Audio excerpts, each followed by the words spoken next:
வணக்கம். ரொம்ப முக்கியமான பதிவுங்க. ஒருத்தன் சொல்கிறான், நல்லா கேட்டுங்க.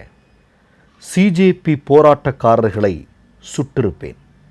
ஜந்தர் மந்தரில் போராடும் பெண்கள் கூட்டு பாலியல் வன்புணர்வுக்கு ஆளானாலும் கூட அதை பற்றி புகார் அளிக்க மாட்டார்கள். ஏனெனில் அவர்களுக்கு அது பிடிக்கும். இப்படி சொல்லியிருப்பது ஆர்எஸ்எஸ்னுடைய மிக முக்கியமான நபர்களில் ஒருவனாக இருக்கக்கூடிய டி.ஜி. மோகன் தாஸ். இப்போது இந்த இடத்துல ஒரு செய்தியை சொல்ல விரும்புகிறேன். சிஜேபி கட்சியை சார்ந்த நபர்கள் மிகுந்த எச்சரிக்கையோடு ஒன்றை பதிவு செய்திருக்கிறார்கள். அது என்ன அப்படின்னா, இந்தியாவுடைய பல்வேறு மாநிலங்களில் போராடி இருக்கக்கூடிய இளைஞர்களை அவர்கள் மீது வழக்கு தொடுத்திருப்பதை உடனடியாக வாபஸ் பெற வேண்டும். இல்லை என்றால் உடனடியாக திரும்பவும் இளைஞர்களுடைய போராட்டம் இந்தியாவில் வெடிக்கும் என்று மோடிக்கும் அமித்ஷாவிற்கும் பகிரங்கமாக எச்சரிக்கை விடுத்திருக்கக்கூடிய செய்தி வந்திருக்கிறது. இப்போது ஒரு ஆர்எஸ்எஸ்காரன் சொல்கிறான், சிஜேபி போராட்டக்காரர்களை நானாக இருந்தால் சுட்டிருப்பேன் என்று. இப்போது அதற்கு ஒப்பான ஒரு செய்தி வந்து கொண்டிருக்கிறது. நேற்றைய தினம் நீங்கள் எல்லாம் ஊடகங்கள் பார்த்தீங்கன்னா உங்களுக்கு தெரிஞ்சிருக்கும். பீகாரில் ஒரு மிக முக்கியமான இடம், அந்த இடத்தினுடைய பேர் சிவான்னு சொல்லக்கூடிய மாவட்டத்தில் AK-47 என்று சொல்லக்கூடிய துப்பாக்கி, உங்களுக்கெல்லாம் தெரியும். சினிமாவில் விஜயகாந்த், அர்ஜுன், இப்படி பல பேர் குடுன்னு சுடுவாங்க. பார்க்குறவங்கலாம் செத்து விழுந்துகிட்டே இருப்போம். இப்போல்லாம் நீங்கள் பார்த்தீங்கன்னா தமிழ் சினிமாவில் அது ரொம்ப சாதாரணம் இல்லையா?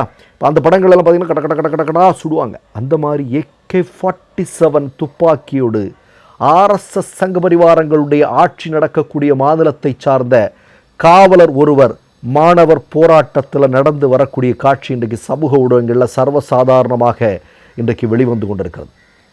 இப்போது இது வைரலானதுமே அந்த காவலரை மட்டும் சஸ்பெண்ட் செய்திருக்கிறது ஆர்எஸ்எஸ் அரசு.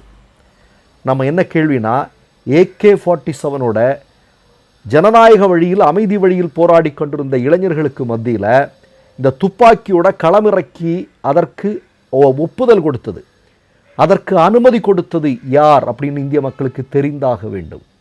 ஒரு போலீஸ்காரர் சர்வசாதாரணமாக அவர் பாட்டுக்கு AK-47 துப்பாக்கி எடுத்துகிட்டு கூட்டத்துக்குள் போயிடுவாரான்னு கேட்குறேன். போக முடியாதுல்ல.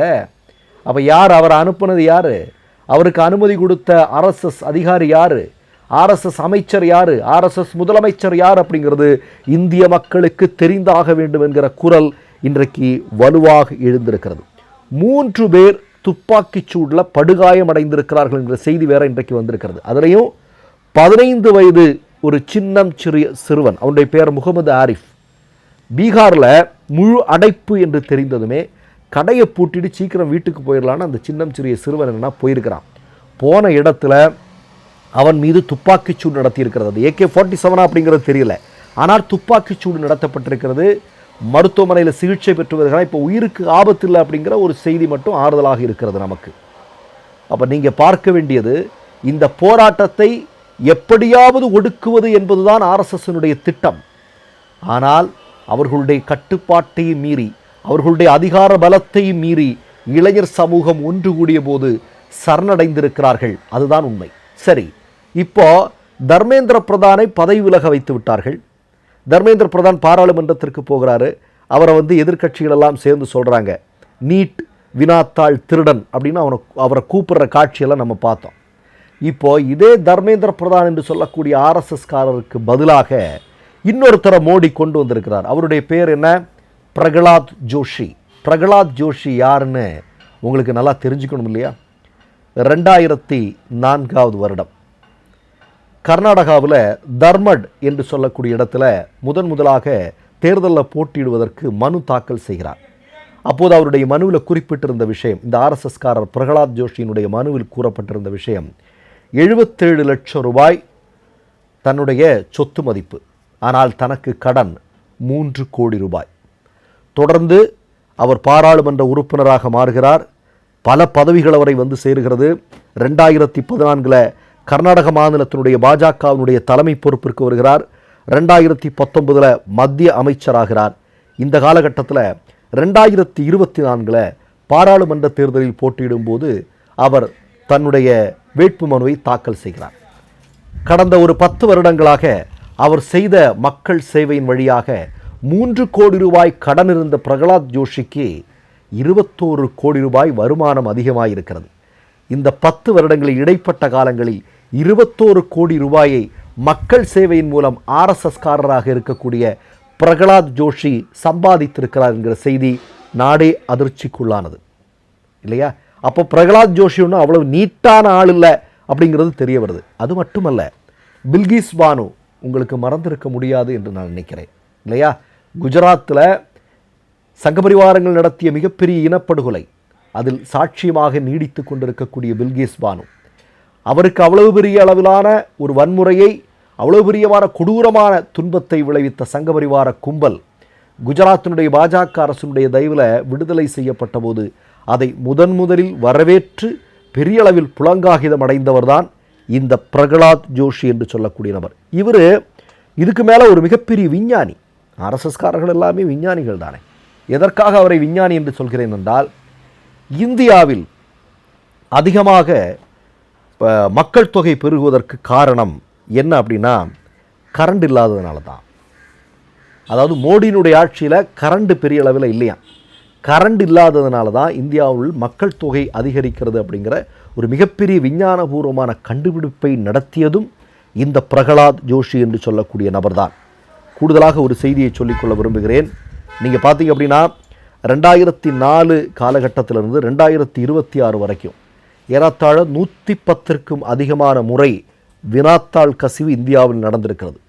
அதில் அதிகமாக, அதாவது 70% அதிகமாக வினாத்தாள் கசிவு நடந்தது அப்படிங்கிறது மோடி அவர்களுடைய விஸ்வகுரு 56 மோடி அவர்களுடைய ஆட்சி காலகட்டத்தில் தான். குறிப்பாக 2 முறை நீட்டு வினாத்தாள் உங்களுக்கெல்லாம் தெரிஞ்சிருக்கும்னு நினைக்கிறேன், பெருசாக நான் சொல்ல வேண்டிய தேவையில்லை. ஏன் இதுவரையிலும், அதாவது காக்ரோச் ஜனதா பார்ட்டி இந்திய மாணவர்கள் மிகப்பெரிய போராட்டம் நடத்துகிற வரையிலும் இந்த நீட்டு தொடர்பான விஷயத்தில் ஒரு சிறு நடவடிக்கை கூட எடுக்காமல் மோடியும் அமித்ஷாவும் மௌனம் காத்தார்கள் அப்படின்னா அதற்கு காரணம் இருக்கிறது என்ன அப்படின்னா, இந்த வினாத்தாள் மோசடியில் கைது செய்யப்பட்டவர்கள், குற்றம் சாட்டப்பட்டவர்களில் பெரும்பாலானவர்கள் RSSகாரர்களாக இருக்கிறார்கள். அதனால தான் மோடி எந்த நடவடிக்கையும் எடுக்கலை. ஆனால் இன்றைக்கு காக்ரோச் ஜனதா பார்ட்டி தெளிவாக சொல்லியிருக்கிறது, நடவடிக்கைகள் வேண்டும், உடனடியாக நடவடிக்கை எடுக்கப்பட வேண்டும். நடவடிக்கை எடுக்கவில்லை என்றால் மீண்டும் போராட்டம் நடத்துவோம் என்று எச்சரிக்கை விடுத்திருக்கிறார்கள். போதாக்குறைக்கு சுப்ரீம் கோர்ட் வேற சொல்லிருச்சு, அமைதி வழியில் மாணவர்கள் போராட்டம் நடத்தினால் அதன் மீது வன்முறை ஏவுவதற்கு உங்களுக்கு அதிகாரம் கொடுத்தது யார்? அதை நாங்கள் கண்டிக்கிறோம். போராட்டம் என்பது அவர்களுடைய அடிப்படை உரிமைகளில் ஒன்று அப்படிங்கிற சுப்ரீம் கோர்ட் இன்றைக்கு மோடியை பார்த்து, அமித்ஷாவை பார்த்து சொல்லியிருக்கிறது.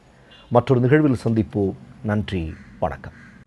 3 யூடியூப் சேனல்கள் வியாபாரத்திற்கு இருக்கிறது. தேவைப்படுபவர்கள் இந்த எண்ணுக்கு தொடர்பு கொள்ளுங்கள்.